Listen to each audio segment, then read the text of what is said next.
मातोश्रींच्या खंबीर पाठिंब्यानं BA LLB पर्यंत शिक्षण घेतलं. प्रतिकूल परिस्थितीवर मात करत चव्हाण साहेबांनी 1940 मध्ये सक्रिय राजकारणात स्वतःला झोकून दिलं.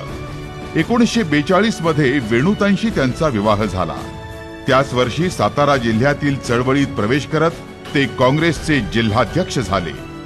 वैचारिक ज्ञानाची शिदोरी बरोबर घेऊन यशवंतराव 1946 मध्ये मुंबई विधानसभेवर निवडून आले आणि पार्लमेंटरी सेक्रेटरी झाले.